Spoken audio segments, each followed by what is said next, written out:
শিপন আর সুমাইয়া বাসের মাঝখানের একটি সিটে দুজন বসে রোমান্স করছে।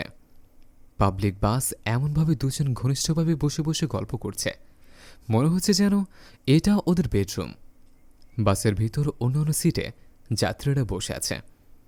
শিপন আর সুমাইয়ার সেদিকে ভ্রুক্ষেপ নেই। দুজনে মনের সুখে মনের সব গোপন কথা আদান প্রদান করছে। এর মাঝে পিন্টু নামের একজন ভদ্রলোক গেট দিয়ে গাড়ির ভিতর প্রবেশ করলেন। গাড়ির ভিতর তাকিয়ে দেখলেন কোথাও কোনো সিট খালি আছে কিনা।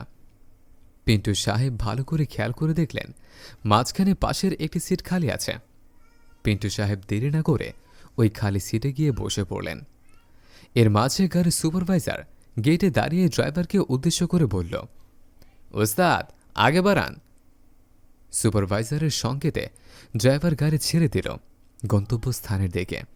এদিকে শিপন আর সুমাইয়া দুজনই গল্প করিয়ে যাচ্ছে। ওরা যেন ভুলেই গেছে এটা পাবলিক বাস। লজ্জা শরম কিছুই নেই দুজনের মাঝে। দুজন মনের সুখে কথা বলছে। এদিকে বাস নিজস্ব গতিতে চলতে ছিল গন্তব্যস্থানের দিকে। পিন্টু সাহেব পাশের সিটে বসে আছে। হঠাৎ পিন্টু সাহেবের চোখ পড়ল পাশের সিটে বসে শিপন আর সুমাইয়ার দিকে। তাকিয়ে ভাবতে থাকলেন, আজকাল দেশটা রসাতলে গিয়েছে। এই যুগের ছেলেমেয়েদের লজ্জা শরম বলতে কিচ্ছু নেই। কি নির্লজ্জের মতো ছেলেমেয়ে দুজন ডলাডলি করছে, দেখে মনে হচ্ছে যেন জামাই বউ। এইসব ছেলেমেয়েদের কারণে এখন বাসে ওঠা যায় না। শুনেছি নষ্টামি করে পার্কে, আর এখন দেখছে লোকাল বাসের ভিতরও ছেলেমেয়েরা আকাম কুকামে লিপ্ত রয়েছে। এইসব ছেলেমেয়েদের কারণে আজ আমাদের মতন বাবা মা মানুষের মাঝে লজ্জিত হয়। পিন্টু সাহেব এই কথা চিন্তা করে মনে মনে বলতে লাগলেন, হে আল্লাহ, তুমি সব ছেলে মেয়েদেরকে হৃদায়ত দান করো। এরা যে কবে ভালো হবে আল্লাহ তুমি ভালো জানো। শিপন আর সুমাইয়া কাউকে কেয়ার করে না। দুজনে বাসের ভিতর নষ্টামি করেই যাচ্ছে। এর মাঝে সুপারভাইজার এসে পিন্টু সাহেবকে বলল, ভাই ভাড়াটা দেন। সুপারভাইজারের কথা শুনে পিন্টু সাহেব পকেট থেকে মানিব্যাগ বের করে 20 টাকা সুপারভাইজারের হাতে দিল। সুপারভাইজার সাহেব 20 টাকা নিয়ে শিপনকে বললেন, ভাই ভাড়াটা দেন। শিপন ঘাড় ঘুরিয়ে বললেন, ভাই ভাড়া কত? জবাবে সুপারভাইজার বললেন, 60 টাকা। সুপারভাইজারের কথা শুনে শিপন বললেন, কেন ভাই, ভাড়া তো 50 টাকা। সুপারভাইজার বললেন, ভাই এখন তেলের দাম বাড়তে, তাই তো ভাড়া একটু বাড়তে নিচ্ছে। শিপন রেগে গিয়ে বলল, আরে ভাই কিসের তেলের দাম বাড়তে? ভাড়া 50 টাকা, আমি 50 টাকাই দিব। ভাড়া 40 টাকা করে, 50 টাকা দিচ্ছে, 50 টাকা করে নেন।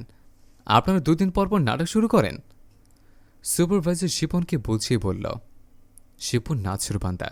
শিপন কোনোভাবেই রাজি হচ্ছে না। এভাবে দুজনের মাঝে তর্ক বিতর্ক লেগে গেল। এক পর্যায়ে সুপারভাইজার বলতে লাগল, সামনে লোকে যা ভাড়া দিছে আপনিও তাই দেবেন। শিপন আর সুমাইয়া রেগে উঠে দাঁড়াল। শিপন সুপারভাইজারের উপরে চড়াও হতে লাগল। এর মাঝে পিন্টু সাহেবের চোখ পড়ে সুমাইয়ার ওপর। চিন্তা করলেন, এত সময় আমার মেয়ে এ ছেলেটির সাথে লোকাল বাসের ভিতর নষ্টামি করছে। পিন্টু সাহেবের মাথায় যেন আকাশ ভেঙে পড়ল। কি করবে বুঝে উঠতে পারছে না। রেগে সাপের মতন ফুলতে ফুলতে উঠে দাঁড়িয়ে সুমাইয়াকে বলতে লাগল, সুমাইয়া তুই তুই এত সময় এই লোকাল বাসের ভিতর এ ছেলের সাথে সিটে বসে নষ্টামি করছিস? তোর লজ্জা করে না? তুই আমার মেয়ে হয়ে এভাবে বাসের ভেতর নষ্টামি করিস? আমি মানুষকে বুঝাই আমার মেয়ে অন্য পরপুরুষ নিয়ে। আমি মানুষকে কি বলবো আমার মেয়ে অন্য পরপুরুষ নিয়ে বাসের ভেতর নষ্টামি করছে? তুই না কলেজ যাওয়ার কথা বলে বাড়ি থেকে বের হয়েছিস, এই তোর কলেজ? তুই কি একবার আমার কথা চিন্তা করলি না? আমাদের মান সম্মানের কথা চিন্তা করলি না? পিন্টু সাহেব সুমাইয়াকে এই কথা বলে শিবনকে বললেন, এই ছেলে, এই পাবলিক বাসের ভিতরে তুমি একটা মেয়েকে নিয়ে এভাবে নষ্টামি করছো, তোমার লজ্জা করছে না? সেটা আবার আমার মেয়ের সাথে তুমি। পিন্টু সাহেব সুমাইয়াকে বলতে লাগল, তোকে আজ আমি কি করব? আগে তোর মাকে তালাক দিব, তারপর তোকে কেটে টুকরো টুকরো করে নদীতে ভাসিয়ে দিব, তাহলেই আমার মনের জ্বালা মিটবে। সুমাইয়া বাবার কথা শুনে মাথা নিচু করে রইল। মুখ দিয়ে যেন কোনো কথা বের হচ্ছে না। আর কথা বের হবে কিভাবে? বয়ফ্রেন্ডকে নিয়ে লোকাল বাসের ভিতর নষ্টামি করছে, সেটা আবার পাশের সিটে বসে আছে। বাবা নিজ চোখে দেখেছে। সুমাইয়া মাথা নিচু করে রইল, বাবার দিকে তাকানোর মতো সাহস পাচ্ছে না। পিন্টু সাহেব মেয়ের সাথে রাগারাগি করে ওখান থেকে রওনা দিতেই শিপন পিন্টু সাহেবের হাত ধরে বলতে লাগল, আঙ্কেল, আমি সুমাইয়াকে ভালোবাসি। আমরা ভালোবাসার মোহে পড়ে অন্ধ হয়ে গিয়েছিলাম। আমরা কখন যে কী করে ফেলেছি বুঝতে পারিনি। আসলে আমার ভুল হয়ে গেছে, আপনি আমায় ক্ষমা করে দিন। গাড়ির ভিতর গ্যাঞ্জাম দেখে ড্রাইভার গাড়ি ব্রেক করল। শিপন পিন্টু সাহেবের হাত ধরে অনেক সময় আগতি মিনতি করার পর এক পর্যায়ে পিন্টু সাহেব ওদের দুজনকে ক্ষমা করে দিল, মেনে নিল অবুঝ মেয়ের ভালোবাসা। তাই তো পিন্টু সাহেব শিপনকে বলতে লাগল, ঠিক আছে বাবা, তুমি যেহেতু আমার মেয়েকে ভালোবাসো আর আমার মেয়েও তোমাকে ভালোবাসে, আগামী শুক্রবার তুমি তোমার বাবা মাকে নিয়ে আমাদের বাড়িতে বিয়ের প্রস্তাব নিয়ে আসো। আমার মেয়ে তোমার হাতে তুলে দিতে আমার কোনো আপত্তি নেই। পিন্টু সাহেবের কথা শুনে সুমাইয়া আর শিবন দুজনে খুশি হয়ে গেল। পিন্টু সাহেব সুমাইয়াকে নিয়ে এখান থেকে চলে গেল।